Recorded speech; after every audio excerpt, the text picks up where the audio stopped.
Hi everyone, welcome to my channel. My name is Nelly. If this is your first time here, you're absolutely welcome. So feel free, take a comfortable seat, and let's talk about how to study in Japan for free. So as you can see, this is the fourth part of the series. So what that means is there are 3 videos before this one. So if this is the first one you're watching, then you should definitely watch the other ones, as this video is going to start from where the previous video stopped. So in today's video, we're talking about how to fill in the Mext scholarship application form.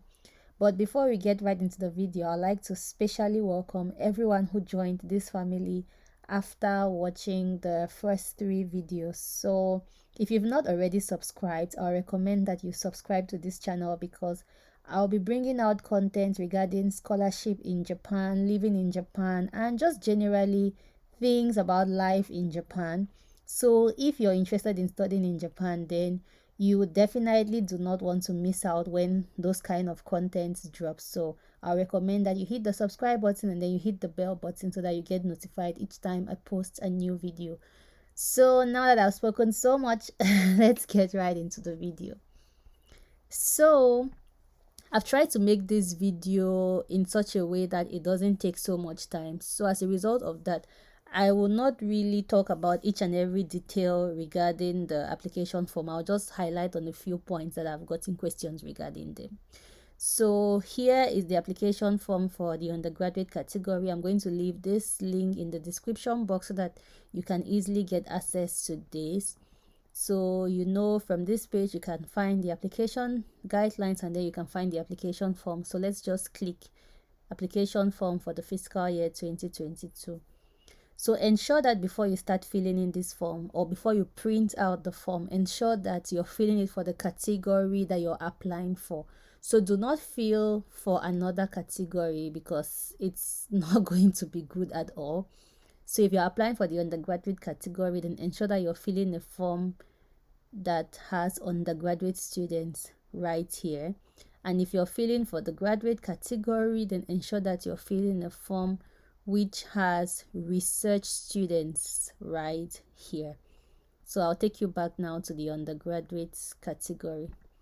So ensure that you read the instructions before you start filling the form, so you don't make any mistakes. So this first part just asks for general questions which you most likely can answer, and it's compulsory, so don't skip any question except things that don't apply to you. Then you can skip them, but anything that applies to you, please fill. So this is academic record, so you should read the instruction as well, explaining about that, so that you can fill this part. Okay, so let's talk about question 11. So it asks that, have you been awarded a Japanese government in bracket Mext scholarship in the past? If you've not gotten any scholarship, which I know most people who are applying now have not, please do not check yes, please check no. Also, if you are unsure whether previously awarded financial aid corresponds to the Mext scholarship or not, please consult in advance. So if you checked no, then you don't have to worry about this. Are you applying for any other Japanese government scholarships, including the programs for which scholarship payments will be made? So if you are not applying for any Japanese government scholarship, with emphasis on Japanese government scholarship, please check no. However, if you're applying for another Japanese government scholarship, then you can check yes. And then, are you receiving or scheduled to be receiving any scholarship from any organization? So if you've applied for a scholarship and then you are scheduled to receive it maybe sometime in the future, then you check yes. But if you've not already applied for a scholarship and you've not been accepted for the scholarship and you are not scheduled to receive any scholarship, then you should check no. If your answer was yes, yeah, then you have to explain if you understand that the scholarship will be cancelled, because you cannot have the Mext scholarship and then another scholarship. You have to forfeit the other one. So if you understand, you check yes. If you do not understand, you check no.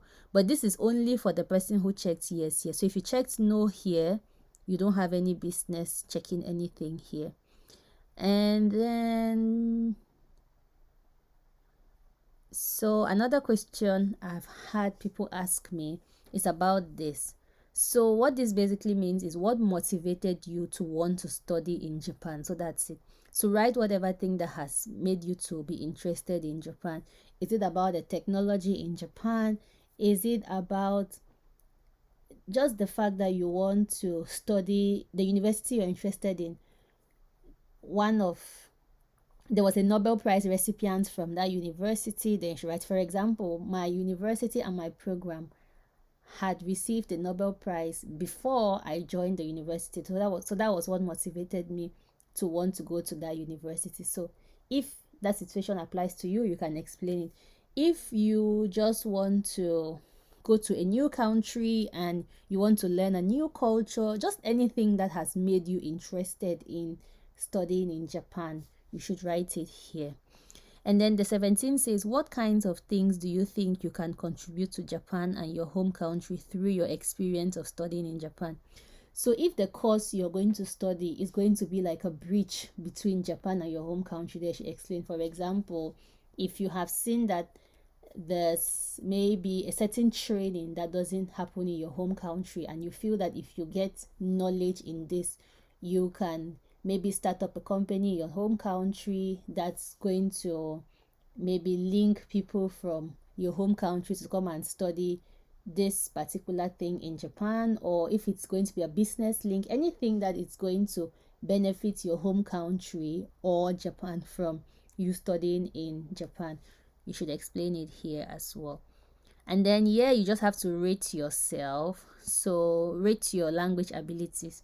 So if for Japanese, you're not really expected to have anything good to write here, especially if you've never written any Japanese tests before, because for the most part, this is just like a formality, like I mentioned in my earlier videos.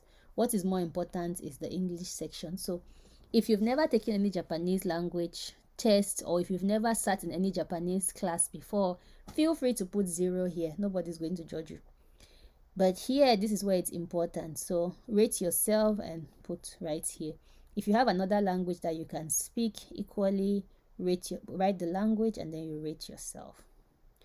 So having a proficiency test in Japanese, or proficiency test certificate, excuse me, in Japanese or in English is not so important. But however, if you have a certificate showing that you're proficient in English or in Japanese or in any other language, please feel free to write out the score that you had, or the name of the test if it's a Japanese test. And then in English, if it's TOEFL you took, feel free to write it down, or if it's IELTS, feel free, or another test, feel free.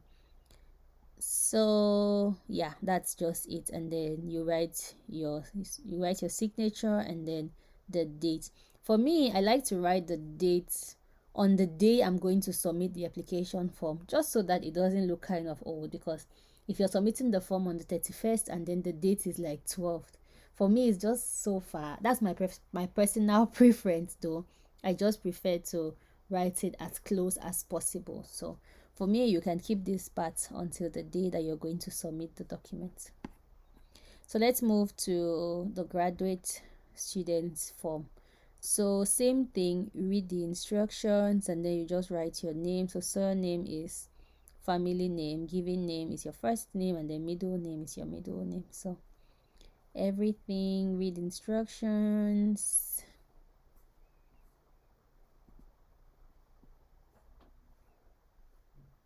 So academic record. So if you're scheduled to graduate, then you have to check expected to graduate, and then you write the expected date of graduation. So whatever, be it undergraduate or graduate, please ensure you do that, and then you check the level. So if you're scheduled to graduate from your bachelor's degree, put the year that you're scheduled to graduate and then check bachelor's level. If you're scheduled to graduate from maybe your master's degree, put the year or the date you're expected to graduate and then check master's level. And then don't forget to put the total number of years you've been going to school as well. So field of specialization in the past, so what you studied previously, write it down. If you had a thesis, you should check yes. If you didn't have a thesis, then no. And if you have published any any papers or any books, you should write the name, the address of the publisher, and then the date of publication right here.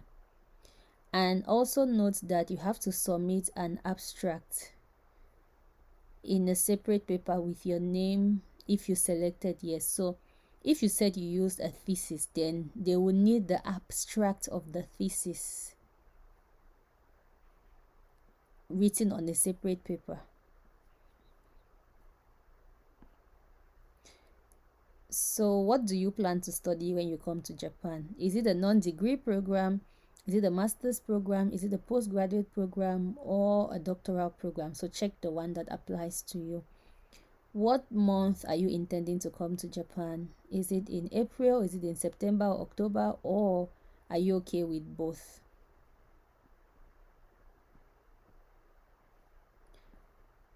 The term you wish to study in Japan. If it's a non-degree program, if it's until your master's degree program, if it's until you finish your postgraduate program, or if it's until you finish your doctoral program, check right here. Do you have a job? If you have a job, you have to check and then you state the name of the organization. However, if you don't have a job, then no, and then you don't have to state any organization. If you have any employment record, then you have to write the two most recent employments, that is excluding volunteer and part-time work. So for volunteer and part-time work, you don't have to worry, but any other thing apart from that, then you should write it. So the name of the organization, from when did you work with them until when, the position you occupied, and then the type of work you did. And then here also they ask for the reason why you are interested in studying in Japan. So what caused you to want to study in Japan? You should state it here. And then what was the trigger for having an interest in Japan? Okay, so what caused you to be interested in studying in Japan, and why do you choose Japan as a destination to study graduate level education? So why Japan? Why not any other country? And then what kinds of things do you think? So how do you think you can help Japan and your home country after your studies in Japan? So you have to rate yourself in terms of your Japanese, English, or any other language that you have studied. So if you have any proficiency test results for any language, be it Japanese, English, or any other language, state it right here. So this scholarship allows that you bring a family member, but note that all expenses incurred by the presence of dependents must be borne by the guarantee. Applicants are advised to take into consideration the various difficulties in finding accommodation and its great expenses. Therefore, those who want to accompany their families are well advised to come alone first and let them come after suitable accommodation has been found. So it's okay for you to come with your family when you have this scholarship. However, sometimes settling in can be difficult. So it's advised that you come here first, you find an accommodation, and you just get acquainted to the life here before you bring any family members. So if you're going to be bringing family members, then you have to state their information here. So their name, your relationship with them, their age, and then their nationality. So state the information right here. And then your contact person in Japan, sorry, your contact person in your home country in case there's a situation. So you have to state that here. And then yeah, that's all. So you sign and then you write the date of the application. So that's all. So yeah, if you have any question until this point in time, first of all, check with the application guidelines. So read the application guidelines, and if you still have a question, then you can send the question over to me. My email and not my email, the link to the Facebook page which other applicants have joined so that we can communicate better will be linked in the description box, so you can reach out to me from there. So thank you so much for staying tuned with me until this point in time. See you in the next video. Goodbye.